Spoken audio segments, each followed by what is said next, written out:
So, welcome to this session where we draw together some of the main ideas that we're looking at in the Pentateuch. And so, here we've covered these 5 books over a few days. And initially, we began by looking at Genesis, where we see the world is made good in Genesis 1. But by Genesis 3, the world is broken and falling. Noah comes along, the world is in a terrible state, and God provides a way of escape. And then in Genesis 12, Abraham and then his children Isaac and grandchildren Jacob lead the people on towards the promised land. It's storytelling and narrative telling with theology contained in it. And in Genesis 37, one of the children, Joseph, is thrown into captivity, and in his captivity he's able to bring salvation to all. And it looks forward to the day when Jesus, who comes amongst us, will be able to bring salvation to all. Then we move to the book of Exodus, where we saw Moses, a great leader, stepping out. He faces Pharaoh and he leads the people into liberty and freedom. And some of the people will want to go back instead of going on into liberty and freedom. But the call is to press on towards liberty and freedom for each person and also for the community and for the nation. And in order to help bring this liberty and freedom and salvation, the laws of God are given, including the 10 Commandments and other laws, not as restricting the people, but leading the people into a greater measure of maturity and freedom.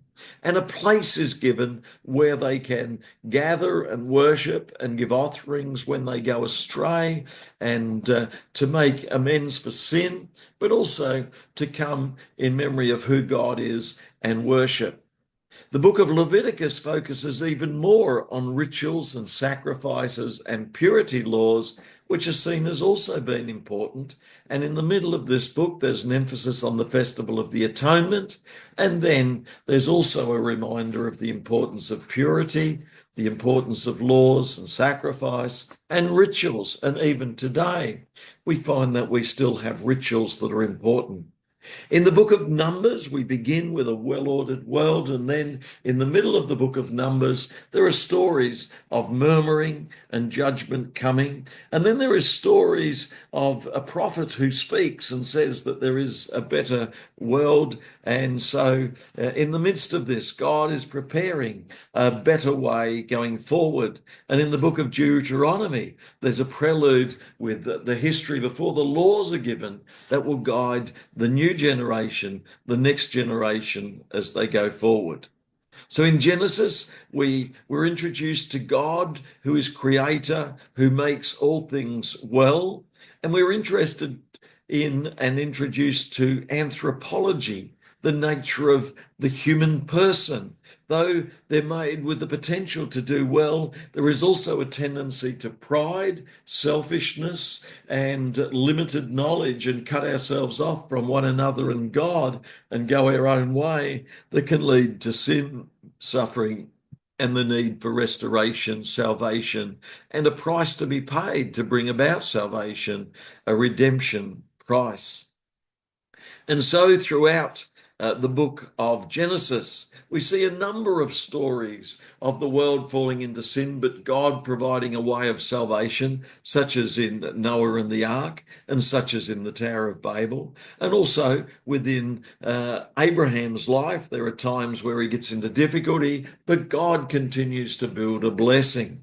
In Isaac's life, there are difficulties, but God brings a blessing. And in Jacob's life, as he wrestles with how should he relate to Esau, he gets into difficulties, but God provides a blessing.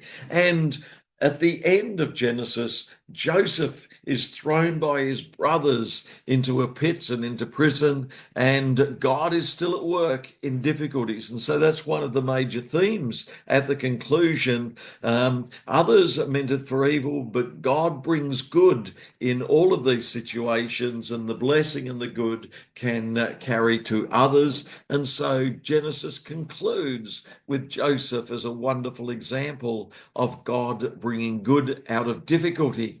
And Exodus begins to expand the story as Moses leads the people out of slavery and captivity in Egypt and on towards the promised land. Again, in the middle of the story, the people began to murmur and want to turn back. But God gives in Exodus 19 the laws and the Ten Commandments that will help the people go forward. And he gives the tabernacle and the Levites who are able to bring the people into the presence of God and guide them through the tabernacle and the sacrifices. So in the book of Exodus, we're reminded that God is present to lead and deliver. He's present to redeem and give laws to guide us, and he wishes to meet with us in places such as a tabernacle place and sacrifices that might be made as a place of meeting with God. Leviticus takes us more deeply into the holiness and perfection and goodness of God that draws us in worship and singing and praise to God. And we offer sacrifices, and we're reminded at the central sacrifice of the atonement, God seeks to bring us into unity and oneness with him. We're reminded of priestly laws such as purity, which remind us of the importance of ethics and the value of worship. In the book of Numbers, we return to a story of the journey through the desert on the way to the promised land. And despite rebellion, God seeks to restore the people and particularly the next generation to take them into the promised land. And at the conclusion of the 5 books of the Pentateuch, Deuteronomy reminds us of the importance of the covenant commitment that God has made to his people and the call to respond to that covenant commitment of love and grace and hope and help and kindness that God shows to us so that we might be transformed and changed as we humbly respond and repent of that which we've done wrong or holds us back and look to God, who is much greater, to lead us forward toward him. We're reminded that there are blessings for obedience and turning wholeheartedly to God, and there are warnings against judgments that come against those who are disobedient to the commands of God. And there were many lessons that we learnt along the way as we looked more deeply at each of these 5 books and what they can tell us as we journey on towards God's promises for us and for our lives and all that we're involved in. So the Jewish people collected these 5 books together with the other books that make up the 39 books of the Old Testament, which we Christians recognize, and they gathered them in 3 collections. Central to these books was Deuteronomy 6, sometimes called the Shema, which reminds us of the call of God to worship him because he is the one who has said, firstly, that we should listen and hear, O Israel, that God, the Lord, is our God. He is one. And you are called to respond to God's love with your love in response to him with all our heart and with all our soul. Firstly, we're to actively listen, not just externally and then switch off, but with our whole being, and to seek to understand and to at times discuss and reflect in order that we might grow in our understanding. We'll look more deeply at the meaning of the word Lord or Yahweh or Jehovah, in that it's a word of relationship in which God is Lord because he is so much greater and because he's shown his love toward us. It's like a father who comes to a young child and the child says, Dad, trusting in the father who is much bigger, stronger, but also who is loving. And secondly, we're told that the Lord is one, complete, whole, like the foundation underneath all things. Someone once said they don't believe in God, but it's a bit like saying, I don't believe in the ground. God is the ground of all things. And I don't believe in tomorrow. God is the future of all things. He is one. When he speaks to Moses, he reveals himself as I am, the one who exists and who brings life and goodness and perfection to us all. And because God has loved us and given us so much, we are called to respond in love to him, not just with words, but with all our being and heart and soul and all that is within us. Deuteronomy 6, 4 and 5. So because God, the creator of all, is Lord over all, and the Hebrew word is Yahweh, reading from the right to the left, meaning Lord, he reveals this to Moses in Exodus 3 when he commissions Moses to liberate the people. And what if the people ask, who is God that sends me? What is his name? God reveals his name as Yahweh, the one who is Lord over all. He is I am, Yahweh, the one who will be, who is behind all things, like the foundation of all things, the structure that holds it all together. He's the one who is before all things, in all things, that holds them all together, and the one in the future. His existence doesn't depend on anything else or anyone else. It underpins everything else. It seems strange at times to think that God says, I am or I will be, will lead you. But if you think more deeply about this, it reveals the very strength of God. Another word that's used is Yahweh, meaning Lord, or Adonai, the one who is Lord over all, is a later word that is used. The one who is and will be over all. Six, often this word was replaced with Adonai rather than writing Yahweh. And so rather than stop and say Yahweh, they used Adonai instead. And this practice has continued through the centuries.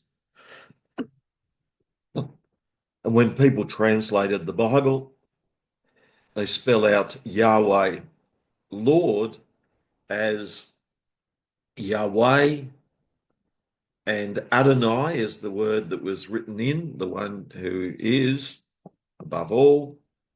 And that's a reminder to say Yahweh. And then the English translation eventually becomes Jehovah. And that is also translated as Lord. So we can think more deeply about what it means to be Lord, particularly because God is perfect and holy and good. What does this mean? Much later, Christian scribes came across the word Yahuwah, meaning Yahweh, who is Lord, Adonai, and they translated it Jehovah. So really, it could be said to also be a not ideal translation. The original word was Yahweh, who is Lord. Notice that the word Yahweh is a personal relationship. And so if you served a king or a prince, you would go to them and say, you are Lord. You would bow down to them. And even the sheep would recognize the servant, Lord. And so in the Psalms, we read about the Lord who is over all. So the word Lord refers to the relationship that God has with us because he is so perfect and so good and so much over all. And so the word Lord is a reference to the holiness and to the goodness of God. And as we look further into the meaning of this word, we'll gain a better understanding of the goodness and perfection of God. Before I do, though, I want to digress slightly and be reminded that when we looked at Deuteronomy, because God has revealed his perfection and goodness through laws such as the Ten Commandments, people through history have recognized the blessing and the perfection that comes through following these laws. And they've flown into societies and communities as legal codes that continue to bring benefit to societies today. Certainly in ancient times, there were other legal codes, such as in Babylon, there was the Code of Hammurabi, which had reference to guiding principles and laws for people who lived in Babylon. The Hittites had written laws, and the Assyrians had written laws, and it's possible to read these ancient laws. But Deuteronomy takes the laws much further in reminding people of the love of God and reminding the kings that they shouldn't arbitrarily use their power however they want. But they should look to God and look to the laws because they are servants who carry the principles of God and laws of God to the people in order to be caring to them. The laws of Deuteronomy remind us of the justice for all people equally, of fairness for all people equally, of kindness and love, particularly for those who are less well off and more poor, and the loyalty that we should show to God who's shown love to us. These are distinctive themes found in the book of Deuteronomy that make it a bit different to other laws and show the movement of law from more arbitrary human guidelines to more life-giving revelation of who God is and the love and kindness, justice, perfection, fairness, and covenant loyalty and commitment that our God makes, in that he's not changing by every whim, but he is committed to carrying through goodness, justice, but also forgiveness and restoration for those who repent and turn and transformed and are changed. The laws of Deuteronomy remind us that all people should be treated equally in that they have dignity, whether one is rich or poor, has land or no land, is born in the nation or is a foreigner, they should receive equal treatment. Deuteronomy 1:16 and 17. This reflects God being just, God making all things for all people equal, and it reflects laws throughout our societies, like Western societies that have been influenced by Christianity or Judaism, holding to this notion of equality. Not every culture or society holds to this equality, but Deuteronomy reminds us of a God who is seeking equality, and the way in which some Christian and religious and Hebrew and Jewish traditions take this and make it central in laws, and nations such as when Britain and England developed, and they developed the Magna Carta and other laws, they brought in these biblical principles that draw on Deuteronomy and other biblical passages.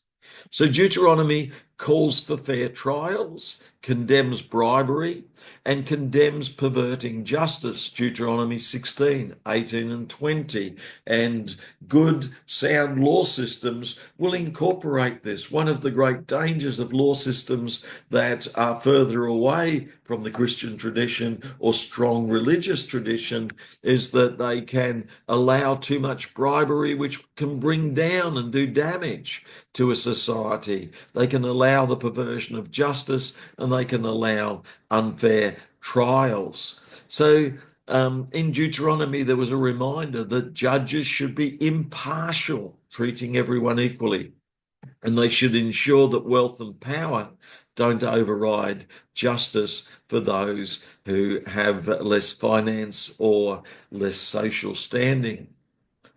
This has influenced the Jewish law and their constitution, and it's also influenced New Testament, and Jesus quotes these Old Testament references in Deuteronomy, and it reminds us of the need to love God and love one another as central aspects of lives that are changed rather than just follow external laws.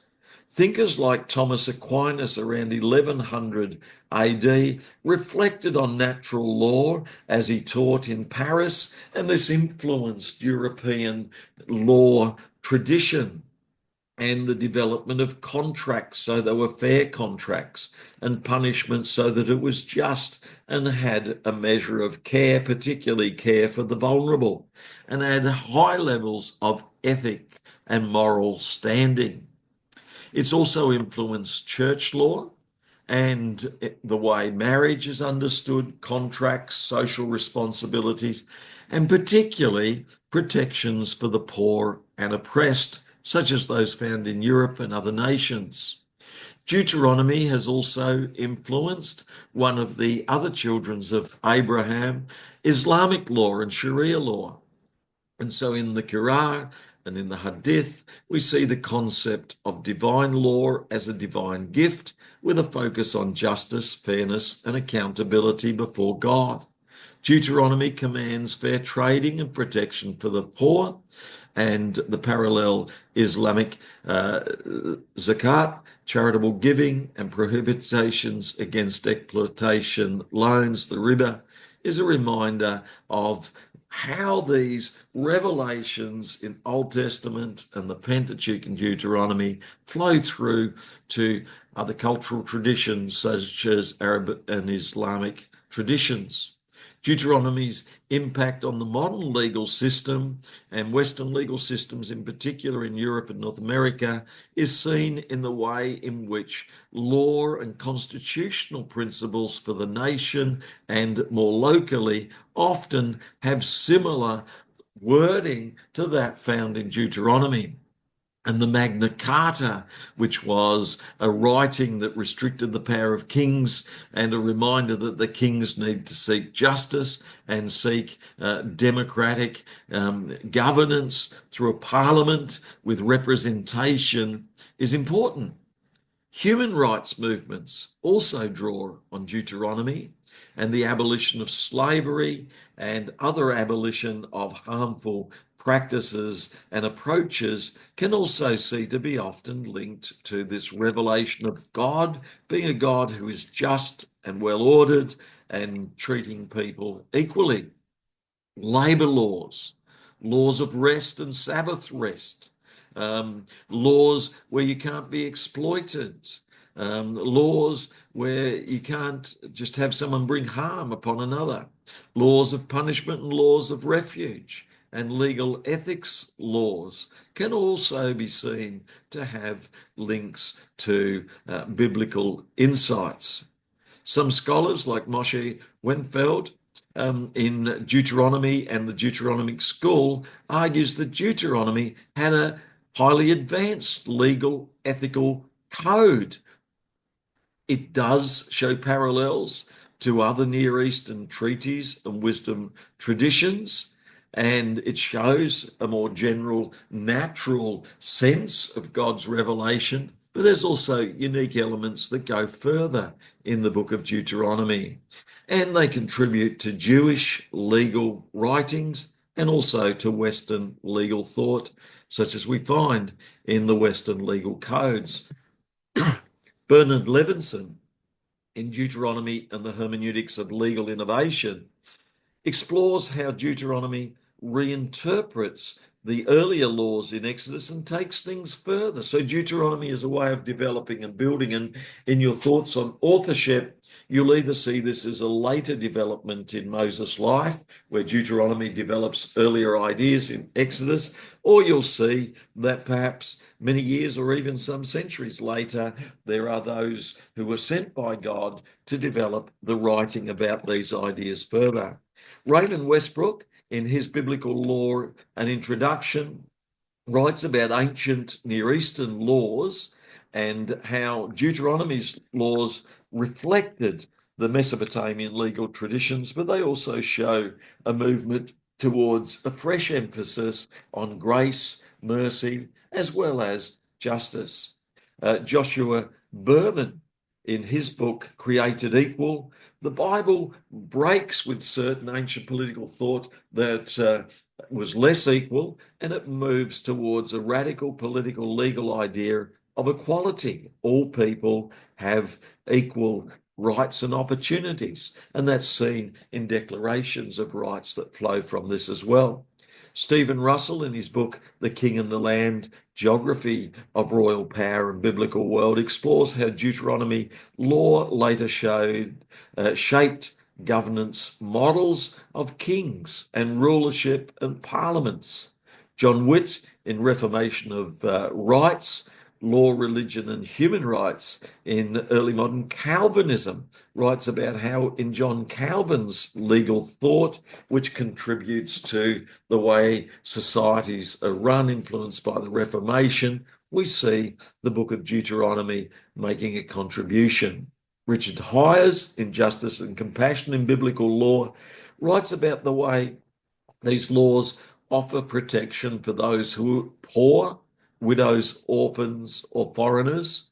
And Gordon Wenham writes about the ways in which they help form legal systems, as does Christopher Wright, who places an emphasis on social responsibility, justice, and fair governance in Western societies and their laws. So there are many other scholars that we could look at as well, but each of these scholars show the importance of organizations, communities, societies that understand justice, organization, as well as kindness, compassion, and grace.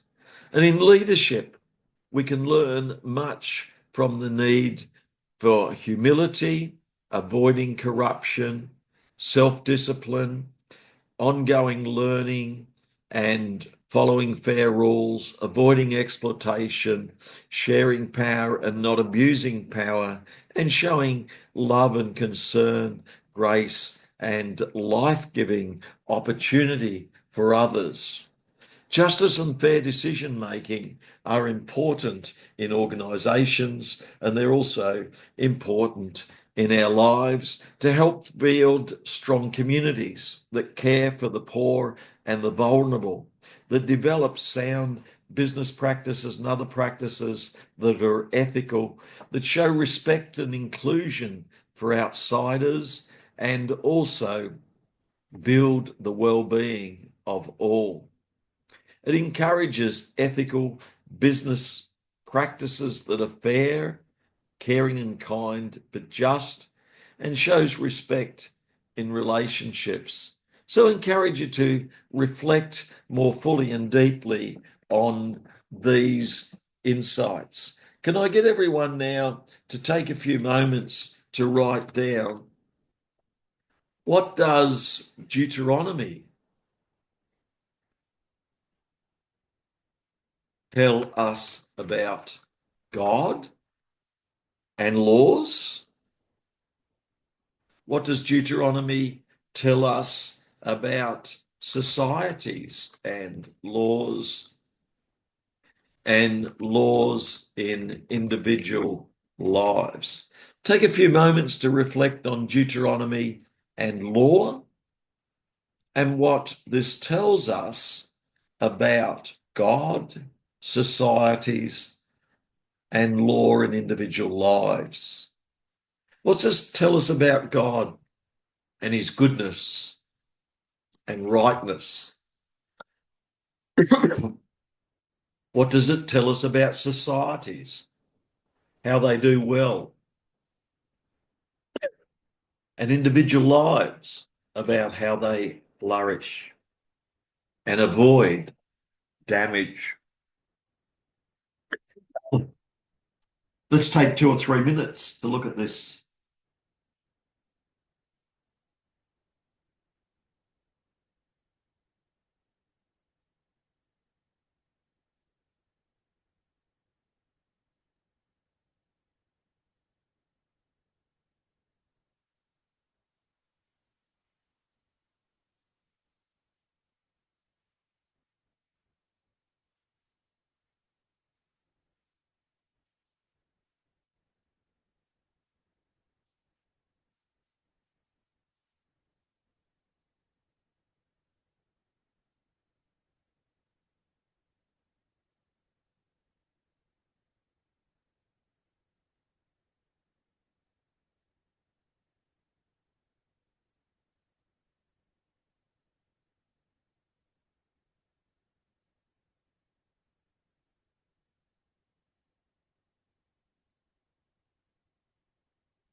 So, Patrish, do you want to lead us in telling us a little bit about what Deuteronomy tells us about God?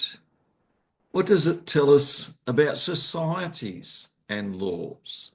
And what does it tell us about the role of law in individual lives?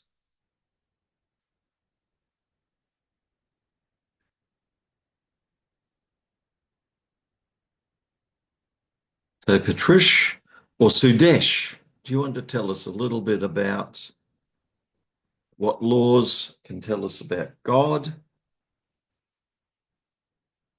Sudesh, what does it tell us about God, the role of laws in societies and individual lives? Sudesh. Uh, I think the what the scholars said that the every law is applied in every people, every person in the ancient time as well. Every king, every prophet needed to follow the law, and the Lord has given the law for everyone. So there was some topic about ethical being, justice, human right laws. So we can see that even though God gave laws to people, but there were some ethical rules that you should care about the poor, you should, you should love them, you should care about them as well. So I think with the law, there were some, other rules regarding the poor people, the needy people. So the society was pretty ordered in that way. Yes, sir. Yeah, excellent. So we see that the laws reflect the goodness of God.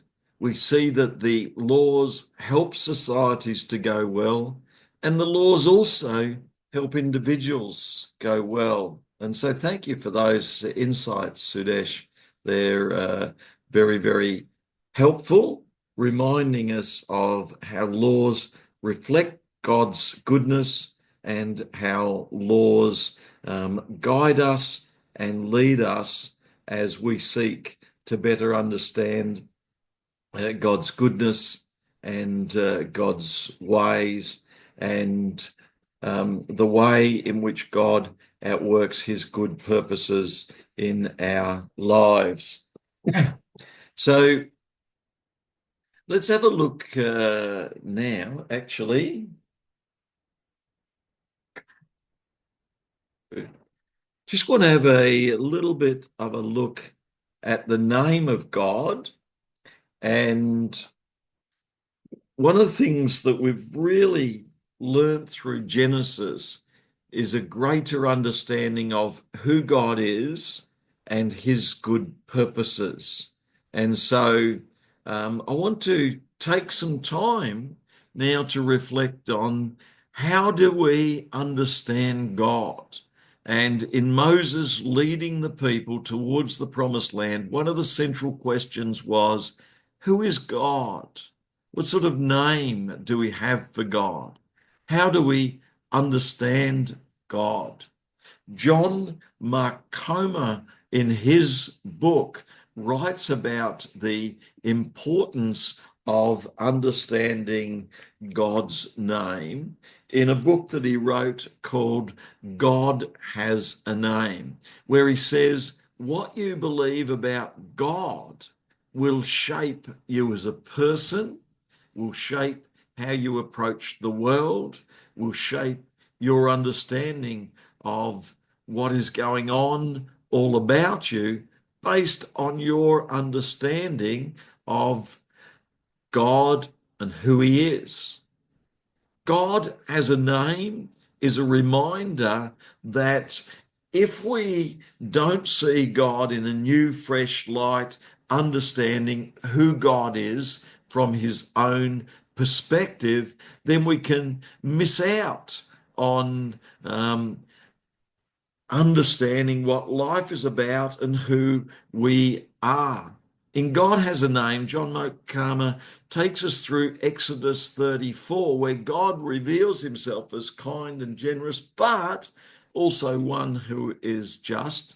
And we're reminded that unless we understand who God is well, then we don't understand ourselves or our relationships with others so well, because our thoughts about God shape our sense of identity, ideas, desires, and thinking about so many other things in life and so many other things that will unfold from this. You'll be able to also watch some videos on God Has a Name by John Mark Karma if you want to find out some more about insights from what has been revealed here. And in a longer video, you can see a more extensive discussion of this revelation that how we think about God shapes so much of how we see ourselves and see others. Because if you see God as capricious and misbehaving or not listening to us, then you'll have a very different understanding of God. But if you see God as caring and loving and kind and good and perfect, then you will be trusting in God. If we have a bit of a closer look at the various different ways of understanding, perhaps one could even have a look at the Hindu way of understanding, and you'd see that this understanding of Brahman, there's many different ways of understanding Brahman, but so often one could be a remote person who has nothing to do with this world, or there could be a dualistic understanding of the natural world is not connected to the spiritual world. The understanding that's communicated through the first 5 books of the Old Testament are transformational because they show God before all things, making the world, and God being good and bringing all things to pass, good as we read in Genesis 1. And it shapes this notion that we as people have a potential for good and that we have a potential for kindness and relationship for one another, and that God is going to be kind and restoring to people even when they go astray. So the revelations about God are powerful in bringing a healthy understanding of not only God, but others and ourselves. This has huge psychological and sociological and formation benefits in that it shapes our identity, our emotional well-being, and our spiritual growth. Names carry meaning, and they help us not only understand God, but to help understand ourselves and others and how we relate. The word Yahweh, which means Lord, but also more correctly in the ancient Hebrew, it means I am. I'm the one who's self-existent. I am the one who is Yahweh. I am the one who is here, unchanging and constant. This provides a sense of security free from anxiety so that when things aren't going so well or someone says something not so good, we are able to have confidence in God and in ourselves that God is good and we are in relationship with Him and things will go well. The Hebrew understanding of Adonai, which is a more fuller development of the word Lord, implies that God, who is good, is also sovereign and in control over our life and situations. Thus, trusting in God reduces stress, increases resilience, and hope. Psychological studies have shown that people with a strong faith in a good, caring, loving God, a good understanding of a healthy understanding of a good, healthy view of God, experience greater emotional stability and resilience in life's journey. If we sometimes see a Christian or religious person who has troubles in their thinking, often it can be associated with troubles in the way they understand God. If we understand God as one, like foundation behind all things, as we read in Deuteronomy 6, verse 4, the Lord is one, we understand that this oneness brings connection and wholeness and completeness to the whole of life. It leads us to reframe mentally, cognitively, to see life as ordered, and we have greater measure of confidence. This cognitive reframing our thinking, shifts us from fragmented worries about different things to a sense that there is order and purpose in what is unfolding.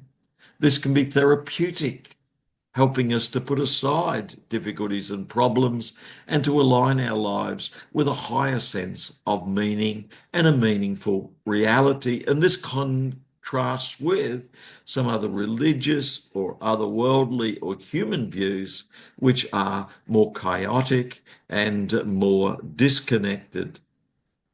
It also has formation benefits in our lives, which can help shape our character, promote spiritual growth, and bring a sense of reality about goodness all around. It can lead us to praise and worship and celebration. So I encourage you that this understanding of the name of God as Lord, as revealed to Abraham and then to Moses, as the one who is, I am, is really a revelation of the beauty and the perfection of the one who is before all things. If I see a bird sitting on a fence and I see the beauty of its feathers and its beak and the design, I also see the wonder of the one who made all things so perfect. As I look around the world and see the perfection of the sky and the early morning or the late evening sunrise, I realize there is beauty and perfection all around that speaks of the beauty and perfection of God, that encourages me that I can have a greater sense of hope and a greater sense of confidence in all that God has established and all that is around me. I'm not alone in this. In ancient Greece, as well as in the ancient Hebrews, there were thinkers such as Plato, who reflected on this and said that if we knew something of the perfection of God in a book called Timaeus, in which he talks to another disciple that he's helping to grow, and he says to Timaeus, what do you think that God would say or do?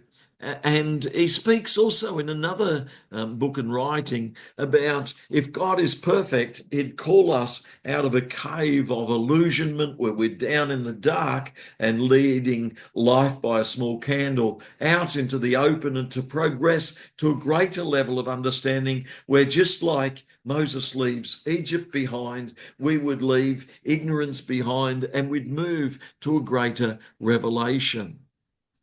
Plato's student Aristotle, similarly in Greece, reflected on a greater world that is out there. Plato's revelation is sometimes been called perfect being, reflection on the perfection of God.